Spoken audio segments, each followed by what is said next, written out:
মেয়েটা হসপিটালে রোগীদের সেবা করতেই এসেছিল, তার ওটা ডিউটি ছিল। ডিউটিরত অবস্থায় রাত্রি 11:15-তেও সে আমার সঙ্গে কথা হয়েছিল এবং সে আমাকে বললো, মা কোনো চিন্তা নেই, তোমরা খেয়ে দিয়ে ঘুমিয়ে। তারপরে কি হলো তার সাথে? আমার মেয়েটা কি অপরাধ করলো যে তাকে এবং নৃশংসভাবে তার কাজের জায়গায়, সে তো সুরক্ষিত, সে হসপিটালটা তার দ্বিতীয় বাড়ি।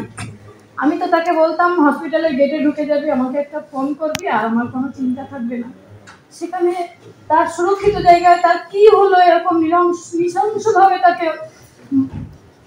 খুন করা হলো।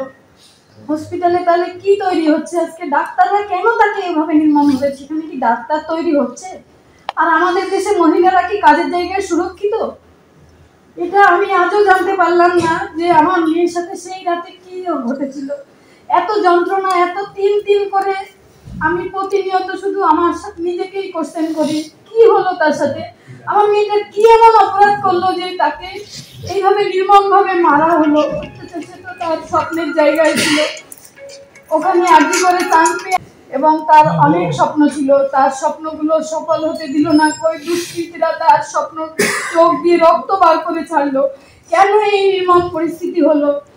তার জন্য আপনারা যেমন আমার পাশে ছিলেন এতদিন, তেমনি শুধু আপনারা এই কজন বললে হবে না, সমস্ত দেশের লোক, সমস্ত পৃথিবীর লোক আমার সাথে এসে লড়াই করতে হবে। যেমন ভবিষ্যতে ছিলেন, তেমনি আগামীতেও আমার পাশে আপনাদের চাই। সেখানে যে আমাদের যে কাজ আছে, সেই কাজ আমরা কিছু করতে হয়নি, প্রশাসনের পক্ষ থেকে এমনিতেই হয়ে গেছে সব কাজ। আমরা গিয়ে দেখি 3টে ডেড বডি রয়েছে, তার সামনে আমার মেয়েকে, যেখানে সাধারণত ঢুকতে দেওয়া হয় না, আমি তো একটা গেছি, চুল্লির সামনে ঢুকতে দেওয়া হয় না সাধারণ লোককে, সেখানে আমার মেয়েকে শুইয়ে যেটুকু কাজকর্ম করে সঙ্গে জয়ী চুল্লিতে ঢুকে গেল। প্রশাসনেরও দেখা নেই, পুলিশেরও আর দেখা নেই। তারপরে 3-4 দিন যে আমাদের উপরে যে অত্যাচার চলেছে প্রশাসনের পক্ষ থেকে, সেটা আপনাদের বোঝানো আমাদের পক্ষে খুবই কষ্টকর ব্যাপার। মানে ওই 9 তারিখ থেকে 9, 10, 11, 12, 13 তারিখ দুপুর পর্যন্ত যা হয়েছে আমাদের উপরে, সেটা আমরা ব্যাখ্যা করা কোনো ভাষা নেই আর কি। আমাদের করেছে, করে যখন সিবিআই কাছে গেছে সেদিন দুপুরবেলাও, এবং পুলিশও, আমরা কে উকিল রাখবো, কি করবো, সেটা তাদের বৈঠক দিতে হবে। এবং আমাদের টাকা দিয়ে তো প্রথম থেকে কেনার চেষ্টা হয়েছে। আমরা দৃঢ় মানসিকতা, ওরকম একটা মেয়েকে হারিয়ে আমরা টাকা আমার মেয়ের কাছে দিয়েছিল। তার জন্য আপনাকে পুলিশ কি টাকার অফার করেছে? আপনি বলছিলেন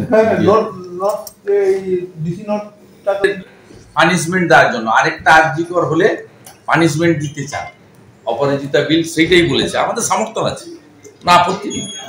আমরা 9 তারিখটাকে বাদ দিতে পারি না। আমরাও 9 তারিখের জন্য সারাদিন বিজেপি এমএলএরা আজকে ওনার বাবার কাছে কমিট করলো। আর ওনার পিতৃদেব মাতৃদেবী যেটা চেয়েছেন, খুব আমি মনে করি লজিক্যালি, কারণ ভারতবর্ষে আজকে সংবিধানের প্রথম লাইনটা হচ্ছে for the people, by the people, of the people.